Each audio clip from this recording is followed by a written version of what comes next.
കൈവിട്ടു. There is nothing to do. അങ്ങനെ ഇയാൾ മരിക്കാൻ പോകുന്ന സമയത്ത് ഒരു മലയാളി നേഴ്സ് അയാളുടെ അടുത്ത് ശുശ്രൂഷിച്ചുകൊണ്ടിരുന്ന് പറഞ്ഞു, ഏതായാലും നിങ്ങൾ മരിക്കാൻ പോവുകയാണ്, ഒന്ന് യേശുവിനെ ഒന്ന് വിളിച്ച് നോക്ക്. അതും ഈശോ പറഞ്ഞിട്ടുണ്ട്, അല്ലെങ്കിൽ സുവിശേഷം പറയുന്നു, taste and see how good the Lord is. ആ മരിക്കാൻ പോകുന്ന സമയത്ത് ഇയാൾ ഇനി എന്ത് നിരീശ്വരവാദം പിടിച്ചു നിൽക്കാനാ കേട്ടോ. അവിടെ അയാൾ ഇത് കേട്ടു, യേശുവേ രക്ഷിക്കണേ എന്ന് വിളിച്ചു.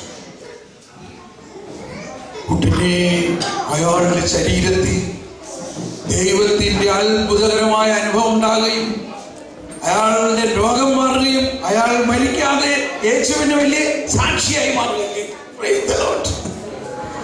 പലപ്പോഴും മരിക്കാറാവുന്ന ആളുകൾക്ക് നമ്മൾ അന്ത്യകുദാശ എന്ന് പറഞ്ഞ് കൊടുത്തു കഴിഞ്ഞാൽ അന്ത്യകുദാശ കൊടുത്തു, പക്ഷേ കുദാശ കൊടുത്തു കഴിഞ്ഞപ്പോൾ ഇയാൾ എഴുന്നേറ്റ് നടക്കും. അപ്പൊ മരണത്തെ നമ്മൾ ഭയപ്പെടേണ്ടതല്ല, മറിച്ച് ആ മരണം വലിയ അനുഗ്രഹത്തിന്റെ നിമിഷമാണെന്നുള്ളൊരു ബോധ്യം ഉണ്ടാകും. മരണം യേശുവിനെ ഒരു ക്രൈസ്തവനെ സംബന്ധിച്ച് അവനെ എൻ്റെ ആത്മാവിനെ ഞാൻ അങ്ങയുടെ കരങ്ങളിൽ സമർപ്പിക്കുന്നു എന്ന് പറഞ്ഞ് മരിക്കാം. ഒരു ക്രൈസ്തവൻ അല്ല, ഒരു വിശ്വാസമില്ലാത്തവനാണെങ്കിൽ ആ സമയത്ത് ദൈവാത്മാവ് അവന്റെ ഹൃദയത്തിൽ മന്ത്രിക്കും. ദൈവാത്മാവ് അവന് യേശുവിനെ കുറിച്ച് വെളിപ്പെടുത്തും. എനിക്ക് ഒരുപാട് പേരെ അറിയാം, നമ്മളുടെ ഗ്രൂപ്പിൽ തന്നെ ഞങ്ങളുടെ കൂടെയുള്ള എൻ്റെ ടീം അംഗങ്ങളിൽ തന്നെ അക്രൈസ്തവരായിട്ടുണ്ട്. കഴിഞ്ഞ ഒരു ധ്യാനത്തിൽ ഒരു സഹോദരി പറയാണ്, എന്നോട് ഈശോ പറഞ്ഞു, എന്നോട് യേശുദേവൻ പറഞ്ഞു, നീ 9 ദിവസത്തെ ഈ തോമസ് പോൾ ബ്രദർ നടത്തുന്ന 9 ദിവസത്തെ ധ്യാനം കൂടണം. യേശുദേവന്റെ ഈ വാക്ക് കേട്ടിട്ട് എനിക്ക് ഭയങ്കര സന്തോഷവും ശക്തിയും തോന്നി. പക്ഷേ ഇതെങ്ങനെ എൻ്റെ ഭർത്താവിനോട് പറയും? എനിക്ക് 4 കുട്ടികളാണ്. 4 കുട്ടികളെ ഭർത്താവിൻ്റെ കയ്യിൽ വിട്ടിട്ട് ഞാൻ എങ്ങനെ 9 ദിവസം ധ്യാനിക്കാൻ പോകും?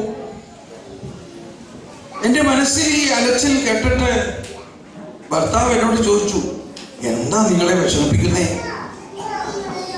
അപ്പൊ അദ്ദേഹത്തിന് മനസ്സിലായി ഭർത്താവ് എന്തോ എന്നോട് സംസാരിച്ചിട്ടുണ്ട്. അദ്ദേഹം പറഞ്ഞു, സന്ദേശം ഉണ്ടെങ്കിൽ പോയിക്കോളൂ, ഞാൻ കുട്ടികളെ നോയിക്കൊള്ളാം.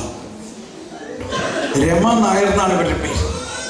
അവൾ പറയുകയാണ്, ഞാനൊരു വലിയ നായർ തറവാടിൽ ജനിച്ചു വളർന്ന എന്നോട് യേശുദേവൻ സംസാരിക്കുന്നു. ഞാൻ മാമോദീസ മുങ്ങിയിട്ടില്ല. ഇങ്ങനെ ഒരുപാട് പേരെ എനിക്കറിയാം, ഈശോ നേരിട്ട് സംസാരിക്കും. അപ്പോൾ ദൈവത്തിന്റെ ആത്മാവ് എല്ലാവരിലും ഉണ്ടെന്നും എല്ലാവരുമായിട്ട് കമ്മ്യൂണിക്കേഷനിലാണ് ദൈവം. നമുക്കും ദൈവവുമായിട്ട് വളരെ എളുപ്പം കമ്മ്യൂണിക്കേഷൻ. നമ്മൾ അങ്ങോട്ട് കുറെ പ്രാർത്ഥന എത്തിക്കുക മാത്രമല്ല, നമ്മൾ ഇങ്ങോട്ട് ദൈവത്തെ ശ്രമിക്കാം. അത് നമുക്കിനി 2 ദിവസം മറ്റന്നാൾ അതിനെക്കുറിച്ച് ഡീൽ ചെയ്യാം. പക്ഷെ ഒരു ജനറൽ ഐഡിയ ആണ് പറയുന്നത്. ദൈവം അത്രയ്ക്ക് വിശാല പ്രവർത്തനമാണ്, അത്രയ്ക്ക് വിശാലമാണ്. ദൈവത്തിന് ക്രിസ്ത്യാനി എന്നോ അക്രൈസ്തവനോ എന്നോ യാതൊരു നോട്ടവുമില്ല. ദൈവം സകലനെയും തന്റെ സ്വന്തം ഛായയിലും സാദൃശ്യത്തിലും ആണ് സൃഷ്ടിച്ചത്. അവരെല്ലാവരെയും രക്ഷിക്കാൻ വേണ്ടി യേശു അവരുടെ പാപം ഏറ്റെടുക്കുകയും ചെയ്തു. ഇനി എന്താ വേണ്ടേ? ഇത് അവരൊന്ന് അറിയണം. ആ അറിവാണ് നമ്മൾ സുവിശേഷ പ്രഘോഷണത്തിലൂടെ, നമ്മുടെ മധ്യസ്ഥ പ്രാർത്ഥനയിലൂടെ എല്ലാം ഇത് സംഭവിക്കുന്നു. അനേകം വിശുദ്ധരെ അവർക്ക് വേണ്ടി പ്രാർത്ഥിക്കുന്നു. മരണത്തിന്റെ സമയത്ത് ദൈവം അത്ഭുതകരമായി ഓരോ ആത്മാവിനെയും സ്പർശിക്കുന്നുണ്ട്. എത്ര വലിയ കഠിന പാപിയായാലും അവനെയും സ്വർഗത്തിലേക്ക് കൊണ്ടുപോകണമെന്നാണ് ദൈവം ആഗ്രഹിക്കുന്നത്. ദൈവം ആരെയും നരകത്തിന് വേണ്ടി മുൻകൂട്ടി വിധിക്കുന്നില്ല. എല്ലാവരും രക്ഷ പ്രാപിക്കണമെന്നതാണ് ദൈവത്തിന്റെ വചനം പറയുന്നത്. എല്ലാവരും രക്ഷ പ്രാപിക്കാൻ വേണ്ടി ദൈവം തന്റെ പുത്രനെ ജീവൻ നൽകിയിരിക്കുന്നു. ഇതിൽ കൂടുതൽ എന്താ ദൈവം ചെയ്യേണ്ടത്? അത്രയ്ക്ക് കരുണാഭാരതിയായ ഒരു ദൈവത്തെയാണ് നമ്മൾ ഈ നോയമ്പ് കാലത്തെല്ലാം മനസ്സിലാക്കേണ്ടത്, നിയമങ്ങളുടെയും ചട്ടങ്ങളുടെയും ആധിപത്യം തന്റെ ശരീരത്തിലൂടെ അവസാനിപ്പിച്ചിരിക്കുന്നു. നിഴലാം നിയമം നീക്കി നൂതന നിയമം പാലിച്ചവനാം പൗലോസ് ശ്ലീഹാ തന്നുടെ മാതൃക നിങ്ങൾ കൈക്കൊണ്ടിടുവിൻ. മനസ്സിലായോ? നിയമം വരാനിരിക്കുന്നതിന്റെ നിഴൽ മാത്രമായിരുന്നു. ഓക്കെ, നമുക്ക് നാളെ പഠിക്കാൻ മതി. ഇപ്പൊ നമ്മൾ മരണത്തിലേക്ക് പോവാം. അപ്പോ എത്രയാ സമയം?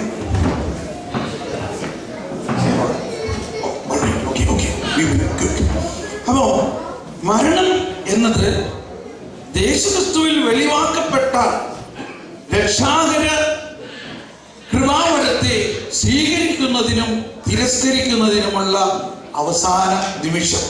ഇതാണ് മരണത്തെ കുറിച്ചുള്ള പ്രധാന ഒരു അറിവ് നമുക്കുണ്ടാകേണ്ടത്. എല്ലാവർക്കും സ്വീകരിക്കാം, ഏത് മനുഷ്യനും സ്വീകരിക്കാം. നമുക്ക് എമർജൻസി എന്താ പറയുന്നത്, ബാപ്റ്റിസം, വീട്ടു മാമോദീസ അല്ലെങ്കിൽ എമർജൻസി ബാപ്റ്റിസം വരെ നമുക്ക് കൊടുക്കാം. ഓക്കെ, ഇനി ഈ മരിക്കുന്ന സമയത്ത് തന്നെ സംഭവിക്കുന്നതാണ് തനതുവിധി, പർട്ടിക്കുലർ ജഡ്ജ്മെന്റ്.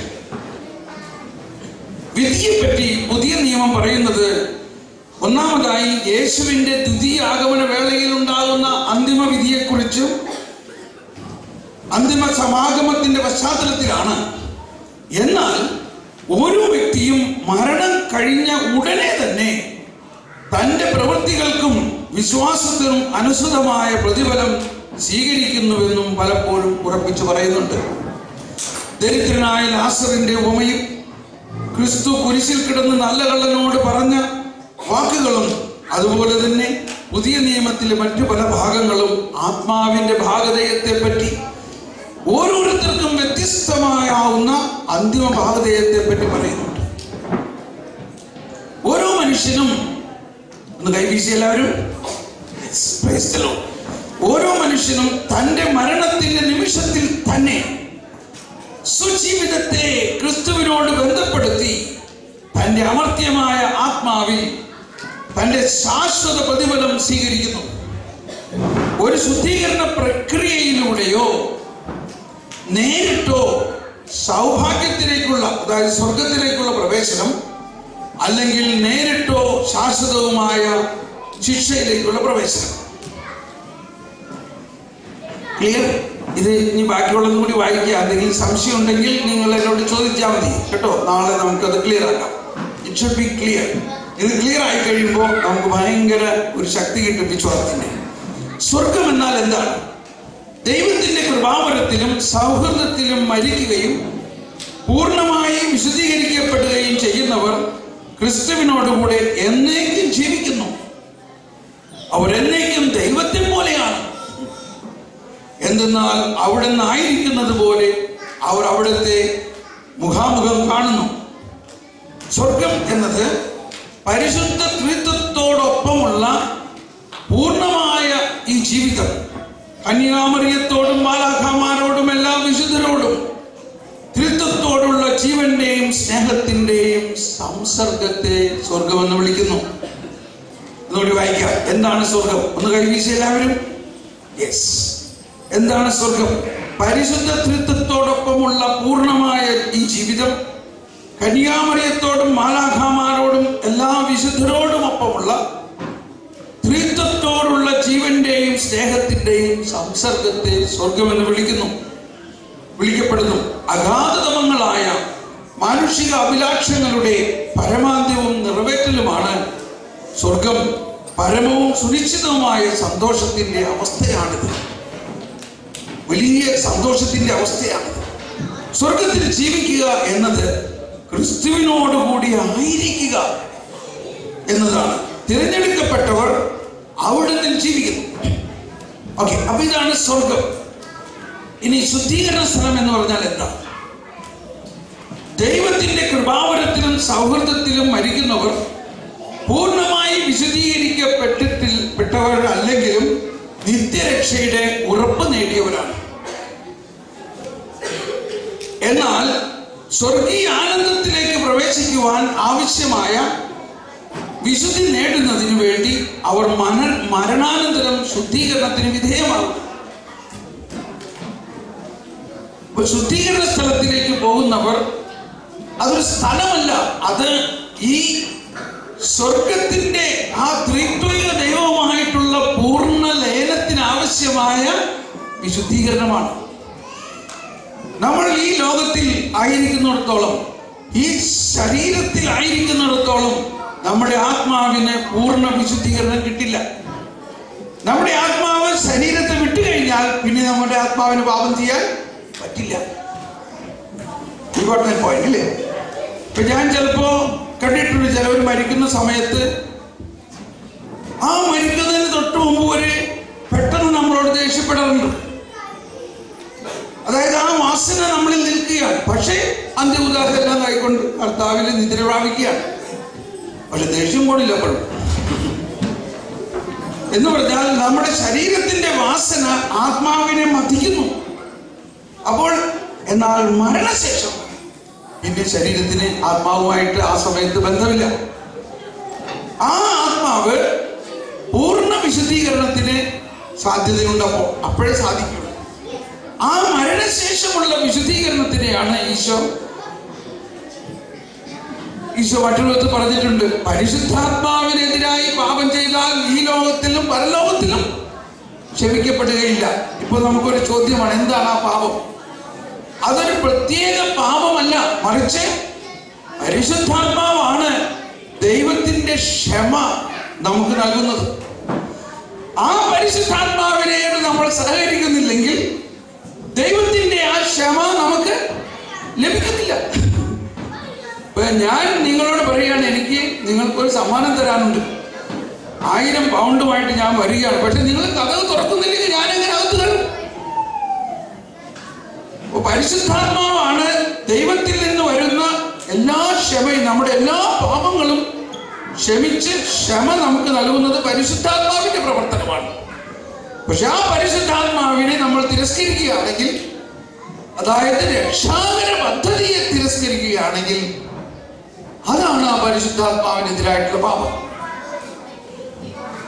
അപ്പോൾ ഒരു വ്യക്തി മരിക്കുന്ന സമയത്ത് ആ പരിശുദ്ധാത്മാവിനും ദൈവത്തിനും രക്ഷാകര പദ്ധതിയെയും സ്വാഗതം ചെയ്യുമ്പോൾ തീർച്ചയായിട്ടും ആ വ്യക്തിക്ക് ക്ഷമ കിട്ടുന്നു. അപ്പോൾ ശുദ്ധീകരണ സ്ഥലം എന്നതൊരു സ്ഥലമല്ല, സ്വർഗത്തിലേക്ക് തിരഞ്ഞെടുക്കപ്പെട്ട ആത്മാക്കളുടെ അന്തിമ ശുദ്ധീകരണമാണ്. ഒരിക്കലും ഇങ്ങനെ ഒരു ക്ലാസ് കഴിഞ്ഞപ്പോൾ ഒരാൾ വന്നൊരു സാക്ഷ്യം പറഞ്ഞതാണ്, ഒരു സമാധാനമായി ഞാൻ വിചാരിച്ചിരുന്നത് ഈ ശുദ്ധീകരണ സ്ഥലം ഒരു ഇന്റർവ്യൂ പോയിന്റ് ആണ്, അവിടെ പാസ്സായ സ്വർഗത്തിലേക്ക് പോകും, അല്ലെങ്കിൽ നരകത്തിലേക്ക് പോകും. അപ്പൊ ഇങ്ങനെ പല വികലമായ ചിന്തകളും നമുക്കുണ്ടാകാം. അപ്പോ ശുദ്ധീകരണ സ്ഥലം എന്നത് ഞാൻ ഓർത്ത് ഒരുപാട് ആവലാതിപ്പെടേണ്ട ആവശ്യമില്ല. കാരണം ശുദ്ധീകരണ സ്ഥലത്തിലേക്ക് ഉള്ള ആളുകൾ സ്വർഗത്തിൽ തീർച്ചയായും പോകും. ഇനി നരകം എന്ന് പറഞ്ഞാൽ എന്താണ്? മനസ്തപിച്ച് ദൈവത്തിന്റെ കരുണാർദ്രമായ സ്നേഹം സ്വീകരിക്കാതെ മാരക പാപത്തിൽ മരിക്കുക എന്നതിന്റെ അർത്ഥം നമ്മുടെ സ്വതന്ത്രമായ തീരുമാനപ്രകാരം, എല്ലാവരും കൈവീശിക്കാൻ ശ്രദ്ധിക്കണം, നമ്മുടെ സ്വതന്ത്രമായ തീരുമാനപ്രകാരം എന്നേക്കുമായി ദൈവത്തിൽ നിന്ന് വേർപെട്ടു നിൽക്കുക എന്നതാണ്. ദൈവത്തോടും വാഴ്ത്തപ്പെട്ടവരോടും ഉള്ള സംസർഗത്തിൽ നിന്ന് സുനിശ്ചിതമായി നമ്മെ തന്നെ വേർപെടുത്തി നിർത്തുന്ന ഈ അവസ്ഥയ്ക്കാണ് നരകമെന്ന് പറയുന്നത്. ദൈവം ആരെയും നരകത്തിൽ പോകണം എന്ന് മുൻകൂട്ടി ആഗ്രഹിക്കുന്നില്ല. ദൈവം എല്ലാവരും സ്വർഗത്തിലേക്ക് വരണം എന്നുള്ള ആഗ്രഹത്തിൽ രക്ഷയുടെ കവാടം തുറന്നിരിക്കുന്നു. കണ്ടോ, നീതിയുടെ കവാടം ഞങ്ങൾക്കായി തുറക്കേണമേ. ഈ ഭാഗമൊന്നും നമ്മൾ കുർബാനയിൽ അധികം പാടാറില്ല, അതുകൊണ്ട് ഞാൻ ഇന്ന് പ്രത്യേകം പറഞ്ഞു ഇത് പാടണം ഈ ദിവസങ്ങളിൽ. തിരുസന്നിധിങ്കൽ പാപികളെ വരെയും മാടി വിളിച്ചവനാ അനുതാപികളാമേവർക്കും വാതിൽ തുറന്നു കൊടുത്തവൻ കരുണാമയനാം കർത്താവേ, നിൻ സവിധേ വന്ദനവരദം, നിൻ സ്തുതികൾ ഞങ്ങൾ പാടട്ടെ. ഈ വിശുദ്ധ കുർബാന സ്വീകരണം കഴിഞ്ഞിട്ടുള്ള ചില പ്രാർത്ഥനകളിൽ വിശ്വാസത്തോടെ സ്വീകരിക്കുന്ന ഈ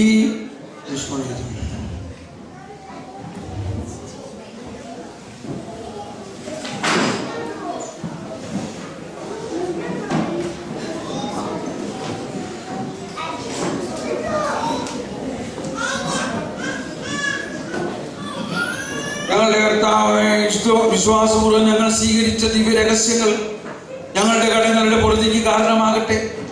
യുഗങ്ങളുടെ രാജാവായ മിശിഹായി, നീ ദാസന്റെയും സൃഷ്ടാവിന്റെയും സദൃശ്യമാകുന്നു. നിന്നിൽ വിശ്വസിച്ച സകലരുടെയും കറകളും കടങ്ങളും നിന്റെ ശരീര രക്തങ്ങളാൽ നിർമ്മാർജ്ജനം ചെയ്യുകയും